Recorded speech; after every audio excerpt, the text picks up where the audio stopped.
Hello guys, स्वागत है आपका मेरे चैनल में। आज मैं लेके आया हूँ एक नया मांगा। तो चलिए बिना किसी बकवास के शुरू करते हैं।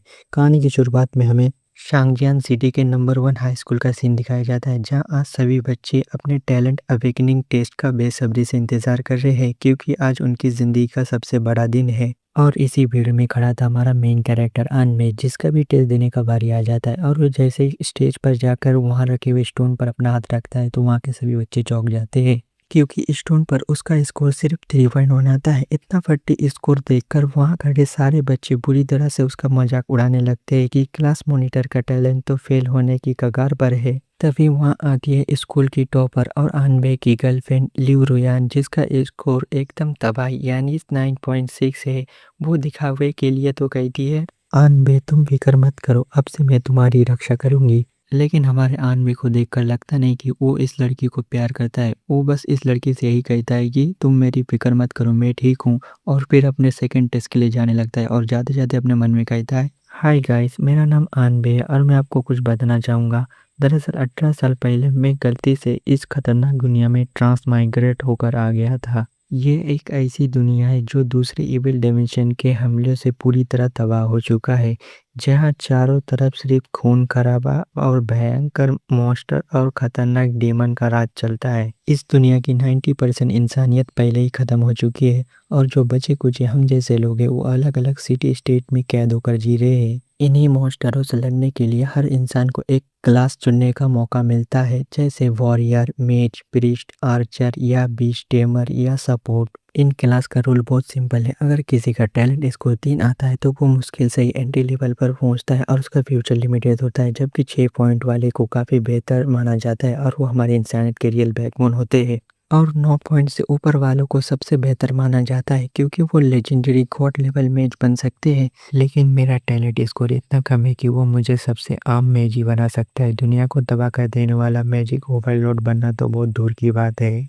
यही नहीं, मेरा टैलेंट इतना कम है कि मैं तो कमज़ोरों को हराने की भी काबिलियत नहीं रखता। इतना कहने के साथ ही हमें सेकंड टेस्ट का सीन दिखाया जाता है, जहाँ पर भी आनबे का परफॉर्मेंस बहुत बेकार जाता है, जिस वजह से आनबे दुखी होता है। आनबे दुखी होता है ये कि तभी फिर से रुयान आती है और कहती है, आनबे तुम सपोर्ट क्लास क्यों नहीं चुन लेते हो? तुम मेरे लिए फ्यूचर में लॉजिस्टिक्स का काम कर सकते हो। लेकिन आनबे उसे साफ साफ मना कर देता है और कहता है, मेरे अपने प्लान से मैं एक मेज बनूंगा। ये सुनकर तो रुयान शॉक हो जाती है और कहती है, क्या तुम एक मेज बनोगे? जैसे ही आसपास के लोग आनबे की मेज बनने वाली बात सुनते हैं, तो आसपास के लोग फिर से उसका मजाक उड़ाने लगते हैं। लेकिन आनबे उन पे बिल्कुल भी ध्यान नहीं देता है। वो तो अपना मैजिक स्टाफ साफ करने लगता है। लेकिन रुयान इस बात से बिल्कुल भी खुश नहीं होती है, इसलिए वो गुस्सा होकर धीमे से आवाज में कहती है, आनबे मैं तुम्हें सपोर्ट क्लास चुनने की सलाह इसलिए दे रही थी ताकि तुम मेरे साथ रह सको, लेकिन अगर तुम इस मौके की कदर नहीं करते तो बाद में मुझे बेरहम होने के लिए दोष मत देना।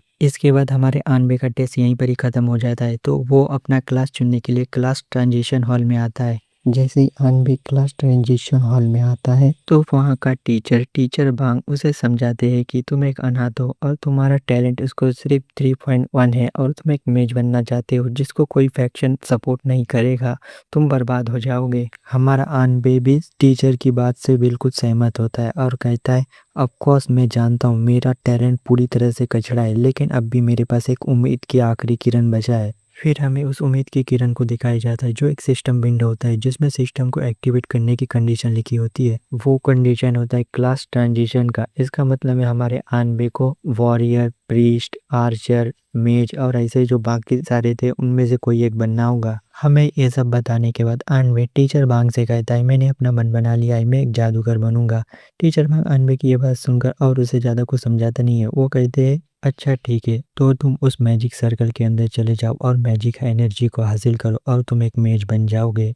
और फिर टीचर बांग यहाँ से जाने लगते हैं। वो कुछ दूर जाते ही है कि तभी उनके पीछे से एक तगड़ी रोशनी निकलती है। जिस चीज़ का एहसास होता ही वो चौंकते हुए पीछे मुड़ते हैं और मैजिक सर्कल की तरफ देखते हैं। उस मैजिक सर्कल के ऊपर लिखा होता है, हमारा आनबे एक मैजिक अप्रेंटिस बन चुका होता है और उसे एक एलिमेंट्री लेवल फायरबॉल स्किल मिला होता है। टीचर वांग जैसे ही ये देखते हैं तो उनकी सारी एक्साइटमेंट खत्म हो जाती है और वो फिर से यहाँ से जाने लगते हैं और जाते जाते कहते हैं, जैसा मुझे उम्मीद था, सबसे नीचे लेवल का मैजिक अप्रेंटिस, तुम यहाँ तक कि इसे एक मेज भी नहीं मान सकते। लेकिन यहाँ हमारे मेन कैरेक्टर के अंदर उसका सिस्टम एक्टिवेट होने का नोटिफिकेशन आ जाता है। सिस्टम का नाम होता है द स्किल एपिक्स सिस्टम। इस सिस्टम का पावर सिंपल है पर बहुत ज़्यादा खतरनाक है, क्योंकि जब जब हमारा मेन कैरेक्टर लेवल अप करेगा तो उसे एक गोल्डन एपिक्स ड्रॉ करने का मौका मिलेगा, जिसको वो किसी भी स्किल पर अप्लाई कर कर उस स्किल की ताकत को बढ़ा सकता है। दोस्तों, एफिक्स का मतलब है एक एक्स्ट्रा लेवल अप। जैसे अगर हमारे आनवे के पास कोई फायरबॉल स्किल है, अगर उस पे इस एफिक्स स्किल को जोड़ देगा तो उसकी ताकत कई गुना बढ़ जाएगी, या फिर उस पे कोई इफेक्ट छूट जाएगा।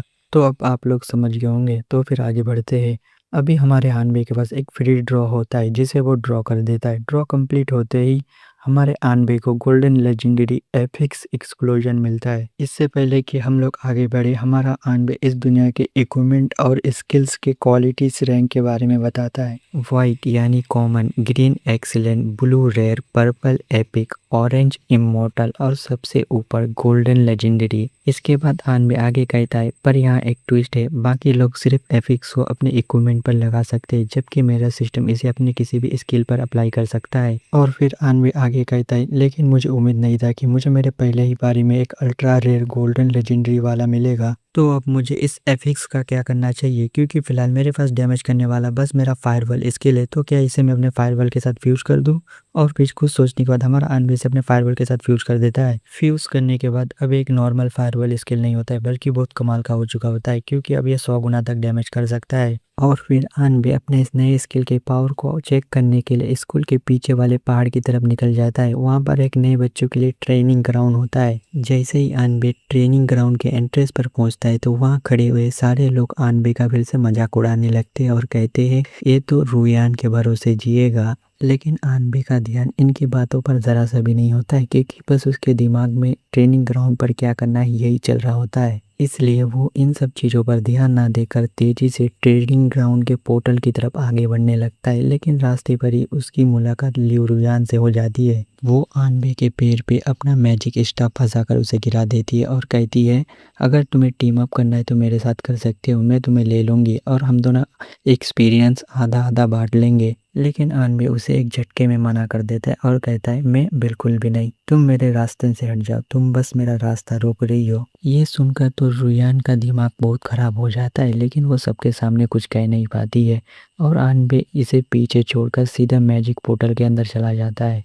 पोर्टल के अंदर आते ही उसे एक लेवल 1 का म्यूटेड रैबिट बिच दिखता है, इसलिए वो बिना वक्त गवाए एक पेड़ के पीछे से अपने फायरबॉल स्किल को उसके ऊपर यूज कर देता है। लेकिन उसका फायरबॉल बहुत छोटा और स्लो होता है, इसलिए वो रैबिट भी इसे हल्के में लेता है और उसे इग्नोर कर सीधा आनवे की तरफ आगे बढ़ने लगता है। लेकिन तभी वो छोटा सा फुद्दू सा फायरबॉल फट पड़ता है। इतना तगड़ा फटता है कि उस रैबिट और 10 मीटर के एरिया को पूरा जला कर राख कर देता है। आनवे अपने फायरबॉल की इतनी ताकत को देखने के बाद जंगल के सारे मॉन्स्टरों पर फायरबॉल की बारिश शुरू कर देता है और उन्हें चुन चुन कर मारने लगता है। देखते ही देखते उसका लेवल 2 हो जाता है और उसे फिर से एक ड्रॉ करने का मौका मिलता है, लेकिन इस बार भी उसे सेम स्किल मिला होता है, जिस चीज को देखकर आनवे दुखी हो जाता है। लेकिन तभी सिस्टम से नोटिफिकेशन आता है, डिटेक्ट किया गया है कि होस्ट को सेम एपिक्स मिला है, इसलिए सिस्टम आपको दोबारा मौका देता है और इस बार हमारे आनवे को 10 फोल्ड एपिक्स मिलता है। सिस्टम के इस एक्स्ट्रा फीचर को देखकर आनवे चौंकते हुए कहता है, वो सिस्टम का ऐसा फीचर भी है, लेकिन अब मैं इस 10 फोल्ड एपिक्स का क्या करूं? क्या मैं इसे भी अपने फायरवॉल के साथ मर्ज कर सकता हूं?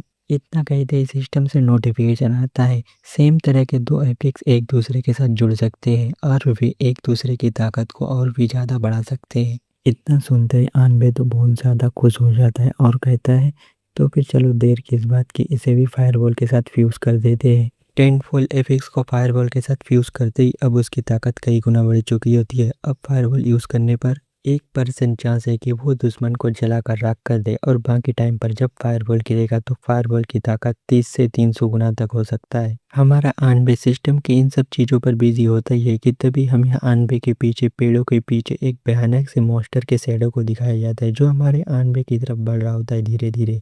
और दोस्तों, मैं आज के एपिसोड यहीं पर ख़त्म करना चाहूँगा। आगे की कहानी जानने के लिए चैनल को सब्सक्राइब करें और लाइक करना ना भूलें। चलिए चलते, बाय बाय।